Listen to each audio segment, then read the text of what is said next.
Since 1998, I have been studying the dogmas present in the New Age movement, and I have been always shocked with how ignorant they are about the spiritual laws and mechanisms and about the psychological laws and mechanisms, sometimes preaching things that are clearly not spiritual, such as racism, eugenic ideas, a sense of superiority in relation to other people, narcissism, and so on. Because of their ignorance about these mechanisms and laws, they are promoting the spread of evil, of narcissism, and even psychological risks or breakdowns. I have recently written an article in response to a video from Rebel Wisdom, The Dark Side of Spirituality, a conversation between David Fuller, Jules Evans, and Alex Ebert, and I'm here with Helena Angelini to discuss these topics. Helena is a Jungian psychologist, an artist, and a singer.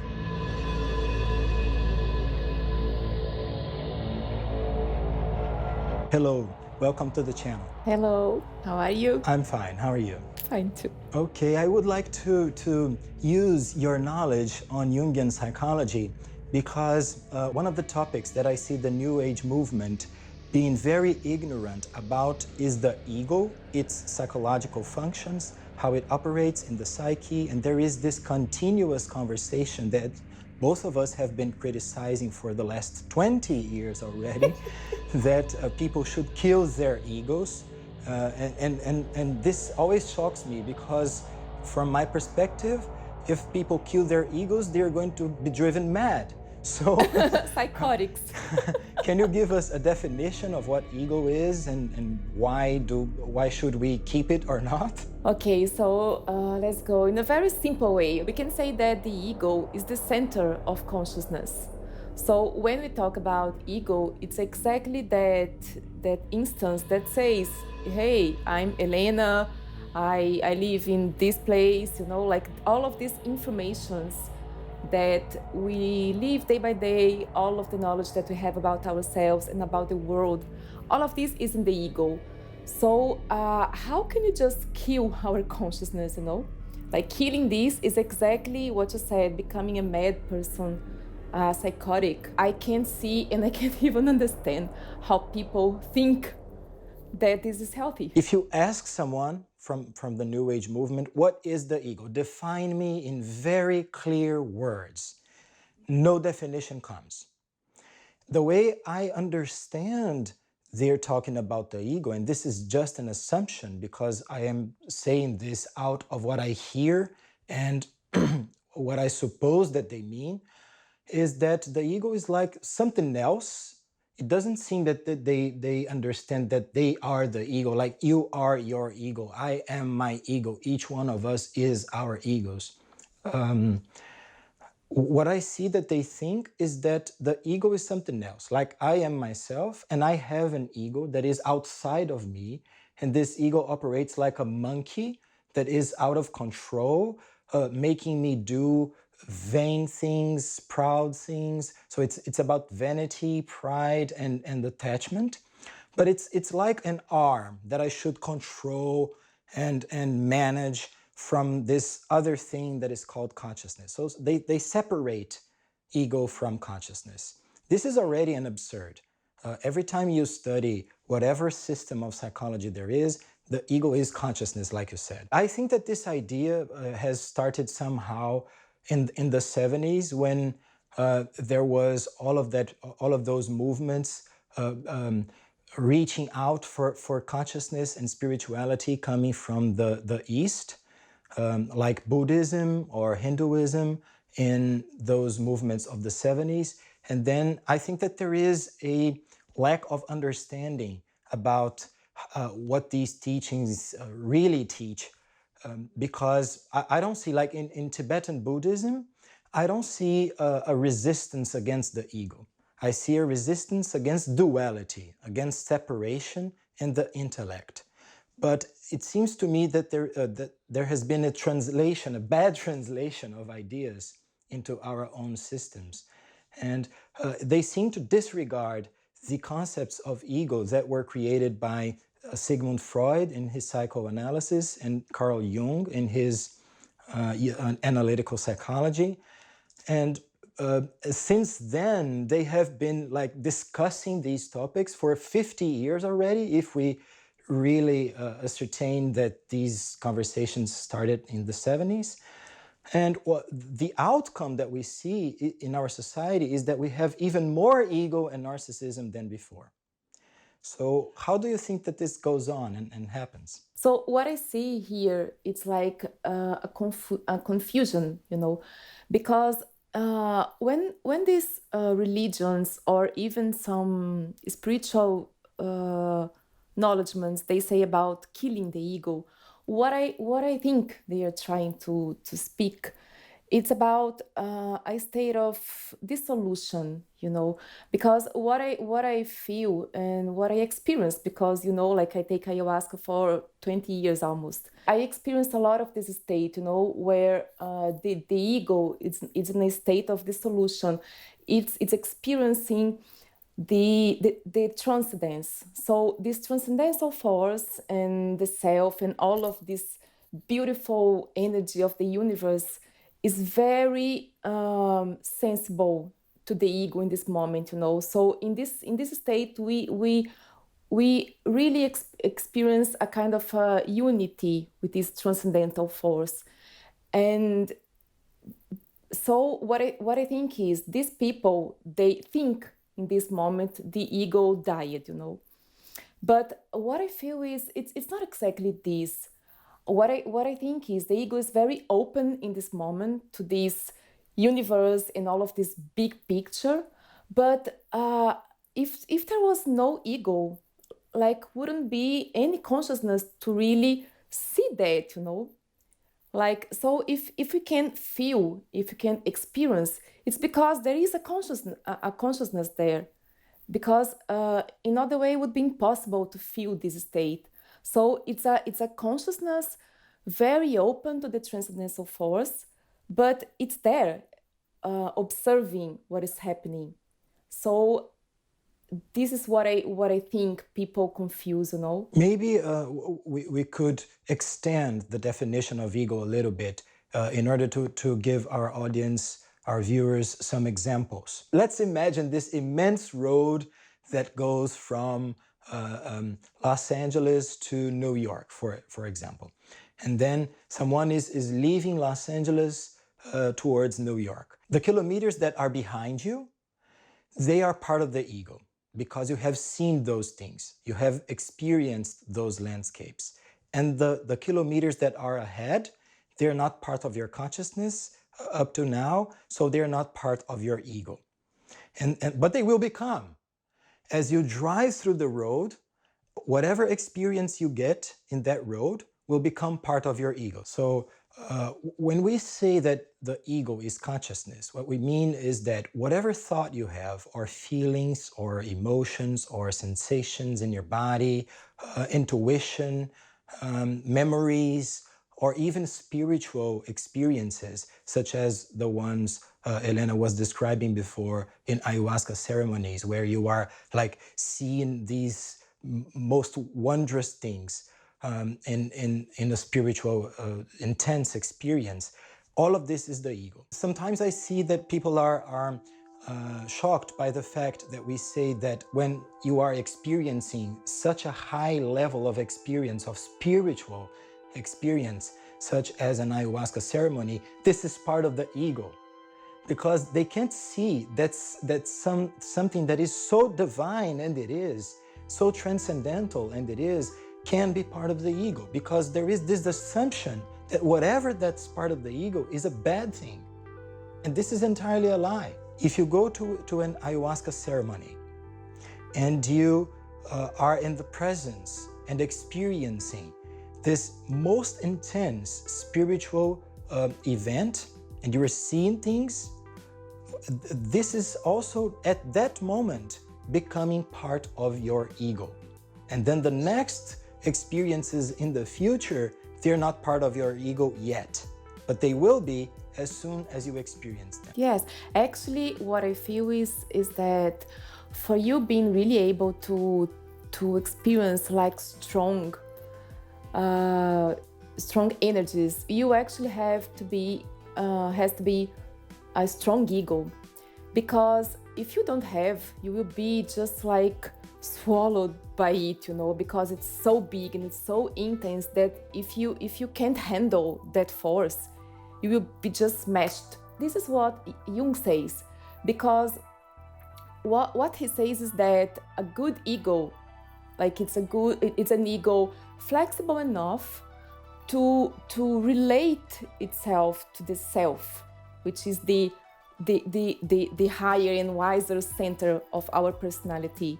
So for you being able to manage it and to be in touch and to be connected to the self, which is a kind of a sun, you know, like a god, a extreme and very strong instance. If you are weak, or if you are like small, you will be really burned. Let's discuss what would be a strong ego in a day-by-day life. So it's not a big ego. This is narcissism. This is ego inflation. It's another thing. We can discuss this in a few moments. But what would be a strong ego? Is someone safe, steady, someone who has a good sense of self-love, of self-esteem, someone who's safe about their personality, about their characteristics, someone who knows what they're doing, someone who has goals and works to achieve those goals, someone who respects other people, because if you are strong, if you are steady, you don't need to humiliate anyone, you don't need to be superior to anyone, you don't need to call attention over you, because you already have it. You are at peace with yourself.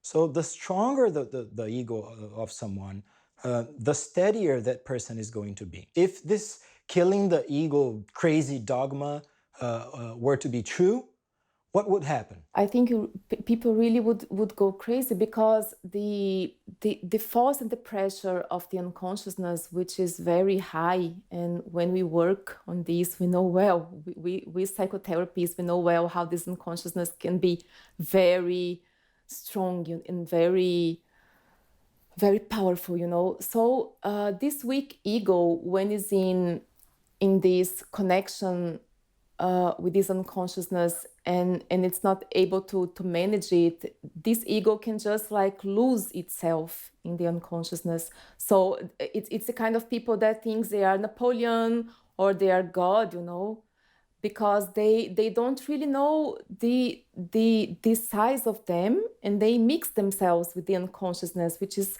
a kind of a wild sea. So when you are just exposed in this wild sea, what happens really is that you get drowned, you know, and you will just dissolve and mix yourself with this transcendental force. So people get lost. It's simple like that, you know. And for example, we know a lot of people that really don't have a very strong or structured ego, and goes to ayahuasca ceremonies without being prepared, and they get worse, because they see so many light and so many knowledges, and the energy is so high that after they just can't integrate this experience, and they start to mix themselves and to think they are Jesus Christ, you know, or they are Mary. So I saw a lot of this happening. It's interesting that you mentioned that, because as we have been discussing here, it is becoming clear that when you deny your ego, the consequence is a sense of superiority. This is one of the themes that I discuss in this article, A 5D View on the Madness of the New Age Movement. And this is what we see in spiritualists. So what is the mechanism behind this symptom? The mechanism is simple. Whatever idea that you deny possesses you in a huge style, in a style of greatness, because ideas are divine conceptions. They come from your higher self, from your unconscious mind to your consciousness, to your ego. So there's a transcendental source of ideas and a receiver that is the ego, who is going to see those ideas, understand them, and put them to practice. This would be a healthy ego. But if the ego is weak, and then the ego is denying some idea, this idea possesses the ego, and then there will be this sense of greatness and superiority because the source of the ideas is transcendental. Then there is this weird situation where the ego, ourselves, where the ego rejects the idea of an ego. The ego rejects the idea of being an ego. And when this happens, the idea of the ego, who is also coming from a transcendental source, possesses you.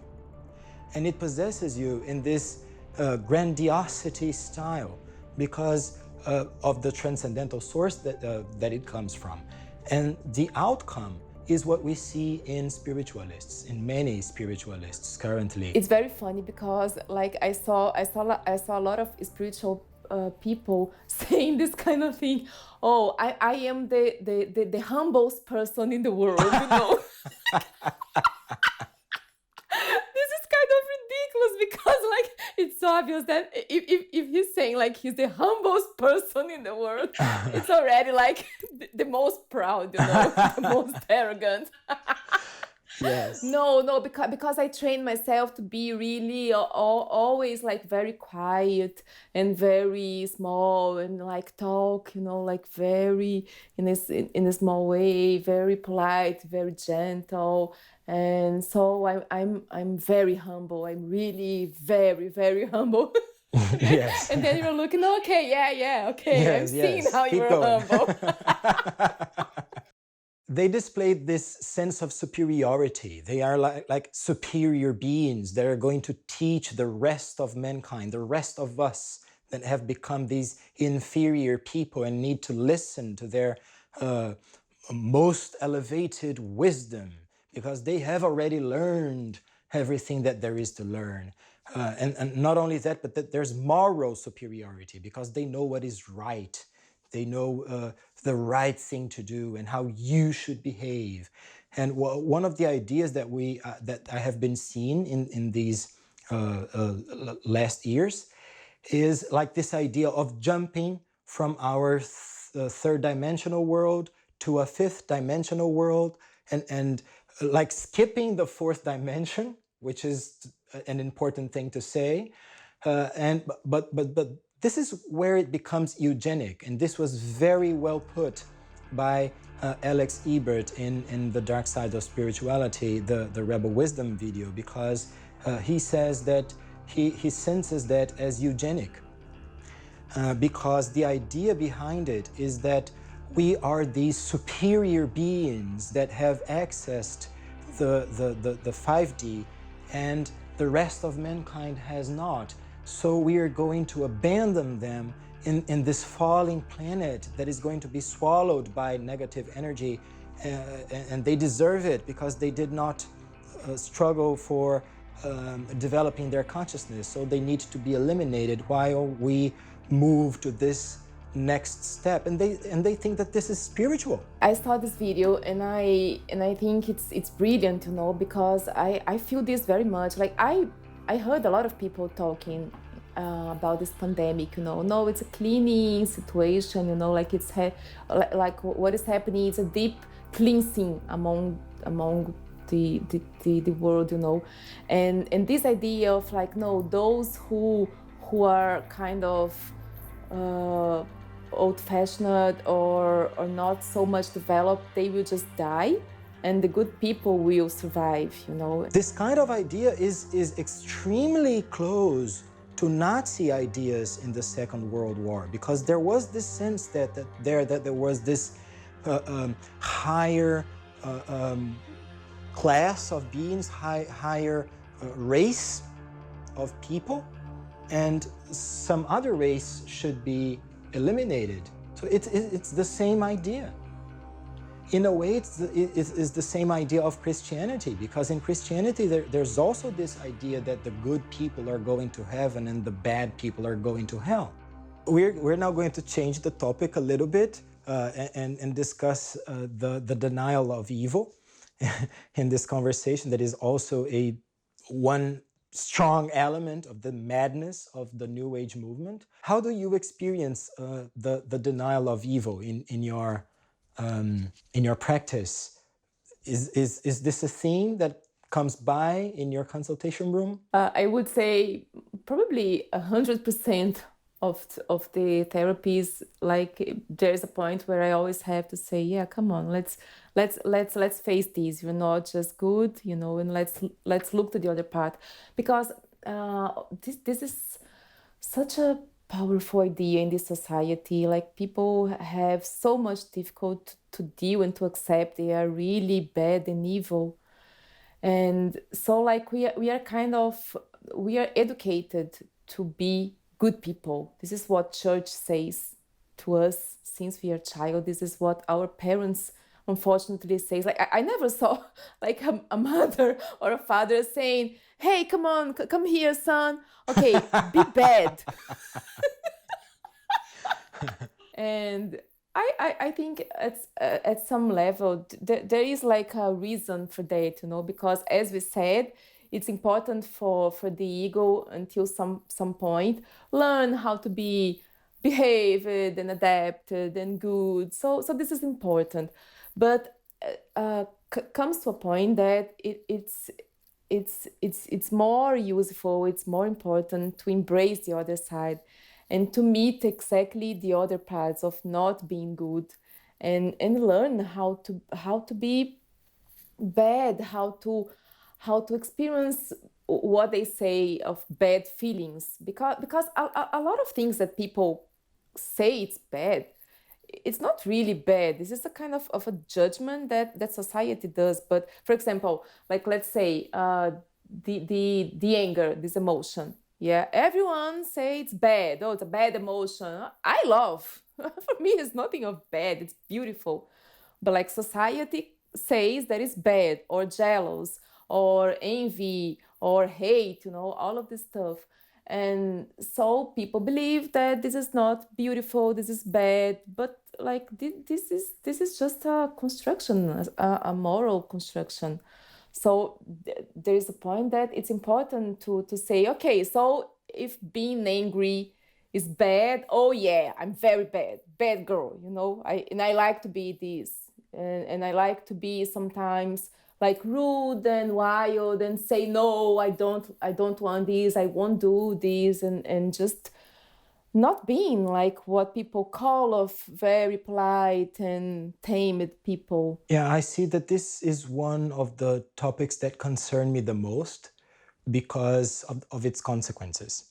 So first, when we look at spiritualists who claim to have overcome evil, again, we are looking at moral superiority and arrogance.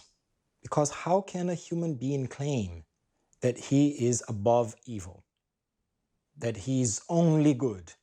Isn't this extremely arrogant? Yes, and stupid. There's this thing I am always curious about, that is, have you already noticed that the archetype of the shadow, that is not necessarily evil, but because of our society, it usually is. But have you already noticed how the archetypes are treated differently? Like when people say that they need to integrate the wise man or the divine child or the mother or the father or the self, integrating means that this archetype is going to become a part of your consciousness, a part of your personality and actions. But when it is the shadow, integration suddenly seems to mean that the shadow is going to be eliminated. So why are all the archetypes welcomed and the shadow is not? Yes, part of this it's exactly because of the structure of shadows, because shadows in the conception is what it is denied. So like it's understandable, you know, like this first reaction, like it's totally understandable that people will deny. But like if you are wise, you have to see this. Okay, like I have this impulse and this trend of denying exactly because it's my shadow. But if I want to grow, I will have to go further, you know, and cross this impulse of rejecting and embrace. Yes. And then it comes the most dangerous thing about doing this, because let's remember that whatever idea that you deny possesses you. And now we are talking about evil. So the denial of evil has as an outcome that evil is going to possess you. And maybe this is why we are looking at the spiritualists now, and we are seeing racism, eugenic-like ideas, Nazi-like ideas, because they are denying evil, and then evil is possessing them. So I think that this is an important point to see, that spiritualists, with their behavior and the dogmas that they are preaching, they're helping the world to go towards a more evil reality. They're influencing the world psychologically. I don't think that this is intentional, but it is happening. They're influencing the world towards evil. If we are a little perceptive and aware, you know, like we will see how many leaders, how many spiritual leaders recently they were exactly possessed by this shadow, you know, how many spiritual leaders recently fell, you know, like big people that were used to be worshipped, and then something very horrible just came out, and then they discover actually the spiritual leader was abusing women, you know. So this is like a moment where we see, well, okay, like some people when try to be very perfect, almost a god, they will be forced in the direction of falling, and then that evil that was being denied will just come out with all of this strength, you know. Yes, and let's also mention, because in this channel we really look into negative things. I am an illusions destroyer, so let's mention some names here. Like we have seen in that documentary film by Netflix, like Wild Wild Country, about how Osho became the spiritual leader of an organization that in the last moments was using guns to run a city.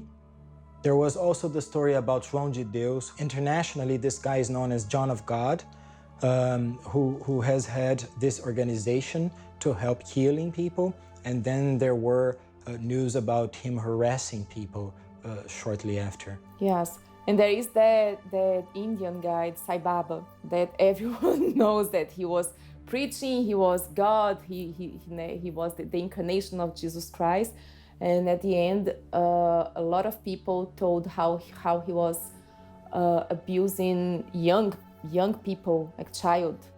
Well, let's discuss then a little bit how would be a person with an integrated shadow, because I see that people very often think that integrating the shadow is like becoming the most terrible person in the world, and it's kind of the opposite. Like when I tell people that I have an integrated shadow and I am capable of doing bad things, they usually answer me, but you were so kind, you were so polite, you don't seem like a monster. And then I say, yes, exactly, because I have integrated that. If you want to understand best how shadow work can be done, there is this video I recorded with Monica Bravo about shadow work. So there we have many examples of how to do shadow work.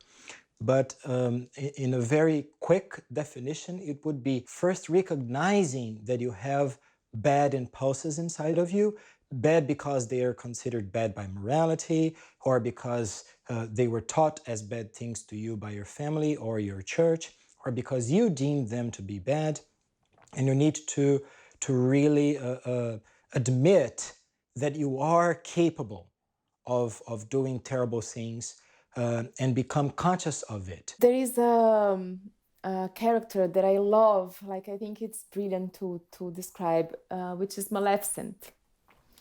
So, do you know? Have you seen this movie? Yes, yes. Angelina Jolie is awesome. Yeah, she's brilliant, because she's at the same time a fairy and a witch. So for me, this is exactly what is having the shadow integrated, because when you see yourself with these both sides, you have both, and you can know and choose which side you give to each person. I really think that all of us are capable of the most terrible things. And it's very wise to acknowledge that, because if you do not, then what happens is what's happening to the spiritualists, for an example, because they are possessed by this idea of ego and possessed by the idea of evil, and they become arrogant, and they become eugenic, they become people with Nazi-like ideas without knowing that. Now, I am not here saying to you that I don't have such ideas, that I don't have such impulses. Of course, I also have wounds in my self-esteem.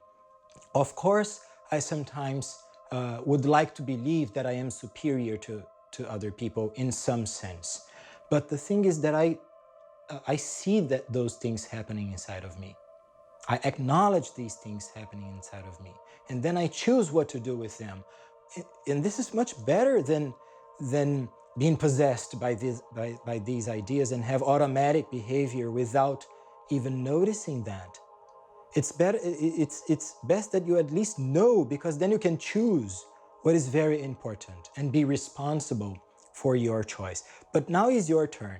In the ego part of this conversation, I described what was the 5D ego. Now I know you like the topic, so I would like to invite you to describe what is a 5D shadow, because there is this Oh God. this idea that, in the madness of the New Age movement, that when we move into 5D, there is no more evil. And now Okay. only the violet light is going to fulfill everything, and you don't have to worry about that anymore. So is there evil in 5D? Okay. Before answering this, let me just add something, comment something that I would comment about, why is important to have evil. There is something that I always say, evil contains beauty, So I always say, okay, which person is more beautiful, for example, Maleficent, or that three fairies that are la la la la la, they are much more annoying for me than anything else, because the evil has a power, a seduction, a beauty, a charm inside this that only this energy has. Evil is sexy, so right? it's sexy, exactly. So people who is not integrated, these people who wants to be always very good and just a fairy, very light, they are usually so annoying and so not sexual, they are just, I don't know, there's something dead in them, in my perspective, of course. Everyone has choices, but for me, when I see a bad person, or for example a bad guy, for me it's always more attractive, because there is something sexy and sexual in this energy. You just gave me one more reason to integrate evil. Exactly.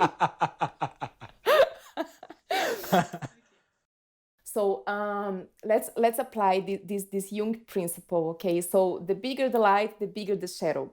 So if in this 5D we meet this big sun that I mentioned, we meet also the big shadow, which in this dimension is is the demon. Wow. You know? Yes, I know. Because this is what we really face in this dimension, is these titanic forces and the demons. So it's a very raw evil. It's a very primitive evil and a primitive shadow.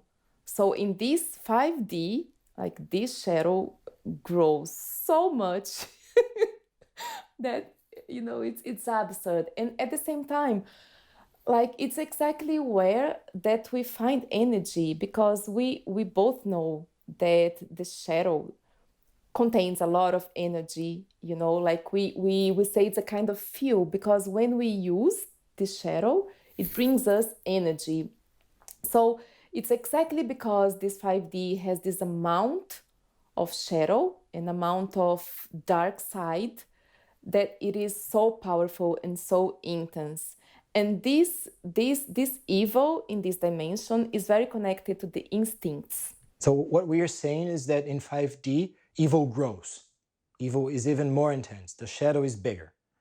And can you describe how does a demon manifest in our lives on a concrete level? We can actually see a lot of these demoniac forces in some leaders we have, you know. Like, I swear that when I see some leaders, I truly see this very raw evil in them. So it's a very released evil, and it's a kind of evil that possesses us in a deep level, and it's a deeper evil. Like, it's a more temptive, has more temptation, and we feel like more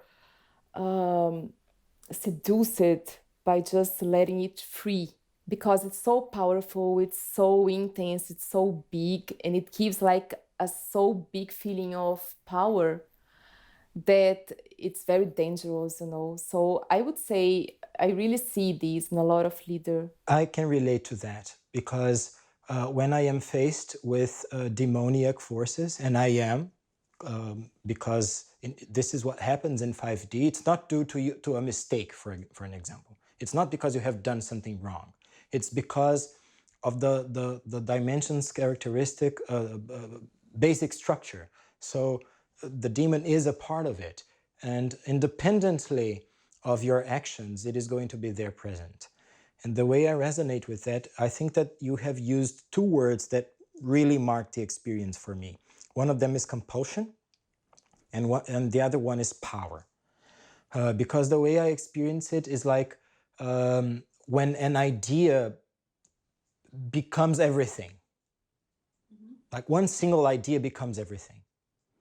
So, for example, if I am feeling guilty for some reason because I hurt someone or myself, or did something that I do not appreciate, I would prefer to not have done, and then guilt starts to swallow me, and suddenly everything that there is that guilt, and you feel this compulsion to have some action to correct that and become powerful again. Or maybe, for example, again, when we are talking about spirituality, one way that I felt compulsion many times, and not necessarily is a negative thing. So I remember that one of the things that made me feel more compulsive and wanting power was the idea of being a savior, of saving other people. Like I was this big, shiny and bright master that had evolved beyond everybody else's level of evolution, and I felt this compelling force to save everyone around me because I knew better what they should do. And of course, this is a position of extreme power, because it's the role of a guru. And the thing was that I knew that this was wrong. Not from a moral perspective, but from my own perspective. I didn't want to be in a life where I was responsible for other people's lives. But this compelling idea would not leave my head. And although I did not want to behave that way, I caught myself behaving that way in order to experience that power that comes from the position of a guru. The evil in the 4D, sometimes it's more a psychological problem, like or an idea that just possesses us so much that we are stuck in this. But like the evil in this 5D, it's really physical because this dimension is really physical. So what I see, it's like things around us really start to fall apart. Do you have this experience? I do. I sense that when a demon is present, I'm going to lose my life. This is the sensation I have. Maybe this is the outcome of all this destructiveness that you mentioned. And I am someone who has a good level of destruction integrated. But even then, it threatens me in a way, because what I see is that this demoniac idea swallows everything else.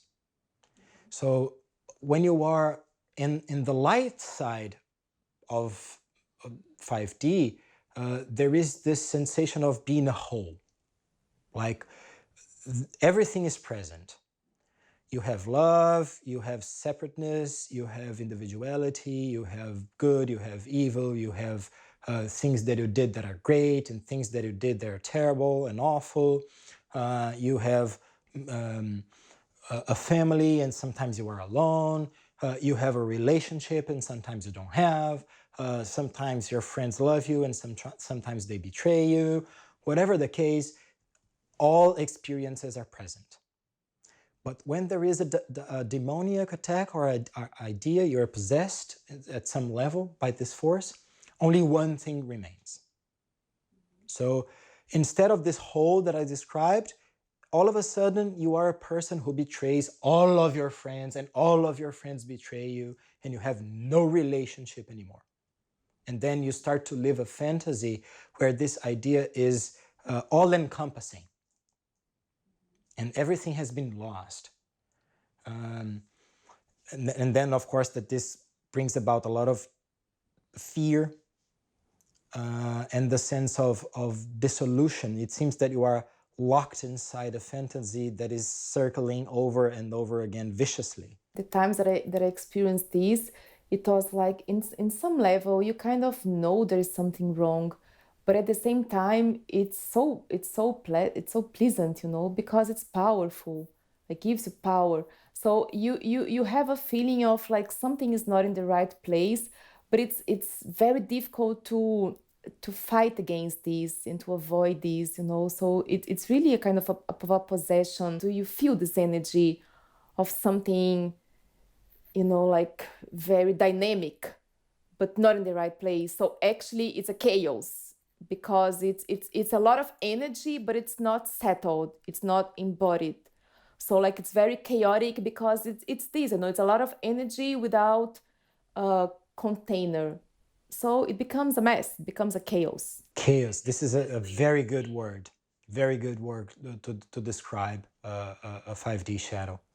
And yes, the way I see it, it's like you sacrifice, you give away the wholeness in your life. And I don't say wholeness in a transcendental spiritual way, although it is, but I mean you change, you give away the many areas and accomplishments and relationships in your life for one single idea that entices you with power. At last, one of the things that shocks me very much is the denial of transcendence in the New Age movement. And this is something very weird, because how can New Agers, how can spiritualists deny transcendence? And the way I analyzed it in the article is by knowing how transcendence behaves. We can define a profile on transcendence. So what's the personality of transcendence? Let's look at it this way. And I think that a good way to start, a good place to start would be Jungian psychology. I'm very glad that you are a Jungian psychologist, because then we can look at some of your definitions. I think that Jung described in very good terms the behavior of transcendence in his psychology. That is what I call the 4D, by describing the behavior of the self. So tell us about that. How does the self behave? What are the characteristics of transcendence? The biggest characteristic that we can say is the autonomy, because it's exactly this. If it's the biggest force in us, it's like this force does what it wants. So, and not necessarily what the ego wants. So I think this is a good way of seeing, you know, like this kind of things that happens in our lives, and they say, oh, but I didn't want this, you know, I actually would prefer this path, probably because it's more comfortable, because it's more secure, and the ego loves this. So I would much more just becoming or just keeping this path that I was going, but then something bigger happens. And I think this is the moment that we can say, you know, okay, yeah, something bigger is operating. And so this is the self, you know, because it's something that we didn't necessarily choose. It's interesting that when we look at the way most people see God, is that God has a personality that is described in some sacred book, and then God must abide by that personality. So, like the Bible describes a God that has some characteristics, like being good, being faithful, being An old good man. an old good man, exactly. This good grandpa, right? The grandpa. And then Santa Claus, yes. If you behave well in the end of the year, I'm going to give you a present, Santa Claus. right? I will give you Yes. presents. And if you don't, If not, I won't. So in a way, God is forced to behave in a way that we expect God to behave. So God is not allowed to do what it wants, because it has been determined by this and that book, by this and that code, that God is going to behave in such and such ways. And what I hear you saying, correct me if I'm wrong, is that the self will do whatever it wants, whenever it wants, whatever way it wants, in order to point you the direction it wants you to follow. And how does that happen on a concrete level? Exactly in this way, like these times where we wanted something, but then the life brings us like another circumstance or another path. These are the moments that we realize that there is something bigger operating. So when for example, let's see what is happening. This pandemic. This is something that anyone is choosing, because if yes, it's not me. Nor am I. But even so, it's happening, and it's above us, you know? Like it's obviously out of our control. So, well, something is doing this, right? And if it's not us, well, there is a bigger force, a bigger strength doing this. Yes, and then when I look at the behavior of spiritualists, and particularly New Agers, what I see is that there is no transcendence in their system. They know what to do always. They have a script. Yeah, because like they a are set God. of rules and laws that are valid for everyone. So everyone should follow those laws. And of course, they know these laws. So they are the people who are going to teach. They are the wise people that are going to teach. And they will never be opposed. No contrary force will ever manifest. This is like the extreme of this is positive thinking and The Secret, as practiced in many circles of the law of attraction, because they choose what they want to manifest in their lives. God has no say in that. They define what is good and positive and what is not considered good and positive, and they focus on the positive things that they have defined because they want that these positive things happen in their lives, because they want to achieve their goals in the way they want. And also in the law of attraction, people decide what they want in their lives. They are going to attract these things. So they are like gods in their lives. Exactly. Basically, they are gods. Yes, basically they're gods. And again, we have discussed how the transcendental forces manifest in our lives. This is a very 4D view, when the higher self enforces things over us by, on a very concrete level, by events in our lives that are enforced, that we cannot resist. And the example is the pandemic. So for someone who is trying to surrender to the 4D self, for someone who is trying to integrate things and really work with a transcendental force, it's important to know that we welcome things that oppose us. We welcome things that are contrary to our expectations, to our definitions of positivity. We don't resist things entering our lives. Sometimes we don't like them. Like, I have been sick many times, like very, very harmful diseases. I have had strokes, I have had seizures, I have had brain bleeding, I have been in accidents before many times. So of course I don't want these things. I don't feel pleasure when they happen. I don't choose these things to come to my life. Of course I would prefer pleasant experiences, successes, achievements, money, whatever. But when they do come, I don't resist them, because regardless of my discomfort, regardless of my pain, regardless of my choices, I know that these things need to be present, because I need to be humanized. I need to lead a normal, no, let's not use this word because I would betray myself. We need to lead human and natural lives and be just like anyone else.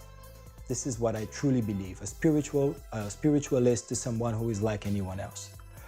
And in order to do that, we need to go through experiences that are unpleasant. We need to have lives that encompass things that we don't want, that we don't deem positive, that we would rather not to attract to our lives. But this is part of wholeness. For example, there's a very simple and very common situation, like when someone is sick.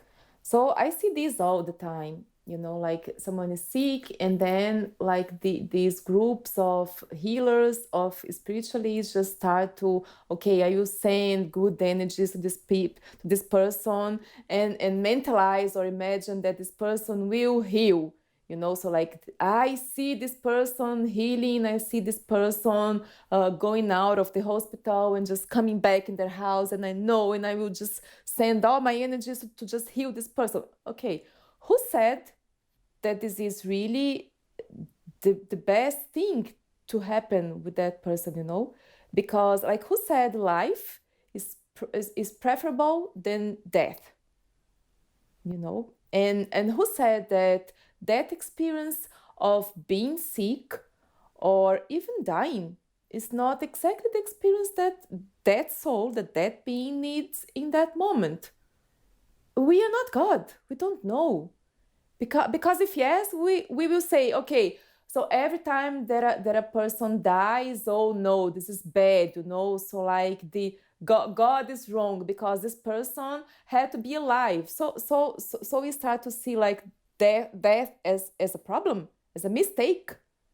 And you know, and so like this person has to live. But who said life is the best thing? Like who said that death is not so beautiful, so important, so constructive as life? And of course, like when we love a person, of course we would prefer that person stayed with us, like close to us. Like, this is human also, like I have, I have parents. Like, I would prefer that my dad lived, like more in order to me to enjoy him more. But I know that life is what it is, and there's a moment that we have to die and we have to just go. So, like, this is accepting life as it is. Yes, and I can really resonate with that because, as I have just said, and these are just a few experiences I have been through. So I'm not someone who is a superficial playboy that is here, like saying superficial things and theoretical things. I have gone through these experiences. I have been in intense scare for many days. So again, I do not want these things to happen to me again. Of course not. But I would not exchange, I would not give away all the knowledge and consciousness that was developed on those occasions because of the occasion they were developed in. Although they're not pleasant, they made me more conscious. And that I would not give away. Now, to close our conversation, let's talk a little bit about how transcendence operates on 5D. Because if we can say, because as we have said before, transcendence has a profile.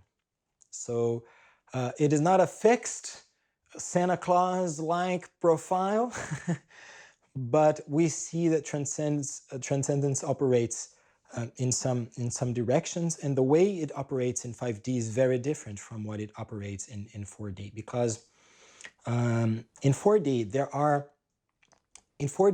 these unknown parts of our beings.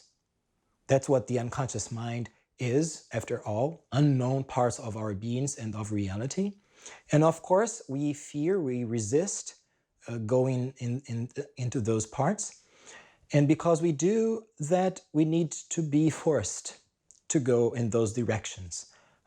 It's hard for someone to enter a place that is completely dark, that is unconscious. So transcendence forces us in one specific direction in order for us to become acquainted with parts of ourselves that we don't know yet and parts of reality that we don't know yet. But this changes radically in 5D because what happens is that transcendence takes one step back. It retreats. And it stops to point you directions. It stops to force you to move into a specific direction, because it is not that you are omniscient, of course not, but you have experienced each one of the possible directions to some extent. You have tried each area of life, each area of your psyche to some extent.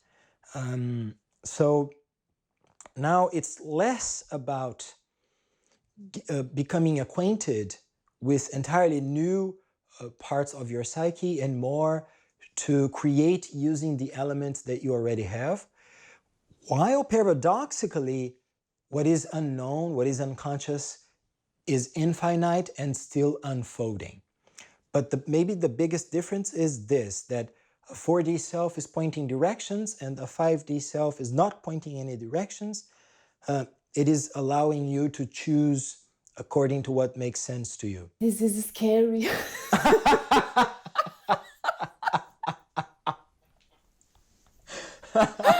Oh God, I think this is the main emotion I experienced when I entered in this 5D, because okay, now what do I do? You are so used to be directed and to be guided, and then like you have all of these infinite possibilities, and you have to be responsible for what you choose. So actually it's a moment, especially in the beginning, it's scary. Like we feel lonely. Like, oh my Abandoned. God, I I'm understand. lonely now. Yes. Especially in our case, because when we were experiencing this, like 10 years ago, or now it's 12, almost 13. At least I didn't knew any system that was reliable talking about 5D. Of course, there were these pinky ponies systems describing pinky fairies, but I had no access to any system that would describe this in technical terms and in mythical terms and meaning terms. So I felt lost. I didn't know what was happening. One interesting thing about this is that transcendence is not absent in 5D. This is important. If we would state that, like transcendence has retreated and now you're doing whatever you want, whatever crosses your mind, this would not be 5D. This would be 3D. In 3D, you ignore what transcendence is doing. This is not a topic for you, and you are trying to achieve this fulfilling life, the realization of your being and building a life. So ignoring transcendence or the absence of transcendence will never be 5D. In 5D, what we experience is the work of transcendence in many directions. It's like in 4D, transcendence knows that you're unable to see what it is doing in a broader way. So it shows you only one direction or a few directions at a time. Like I am doing this, let's pretend I am transcendence. I am doing these infinite number of tasks and developing this infinite number of world lines, of ways of unfolding realities. But I'm going to show you only these 1, 2, or 3 world lines, only this 1, 2, or 3 possibilities of development, and the rest, forget it. I'll take care of it. Focus on these 1, 2, or 3. And then when you get to 5D, transcendence reveals many pathways you could follow, many pathways you could choose, many world lines that it is creating where you could participate. And that's when you need to choose. You suddenly see dreams, for instance, you see dreams during the night that show very different realities. Some of these realities will resonate more with you and some won't. And then this is what making sense means. And then based on that, you need to choose which reality you would like to prevail over others.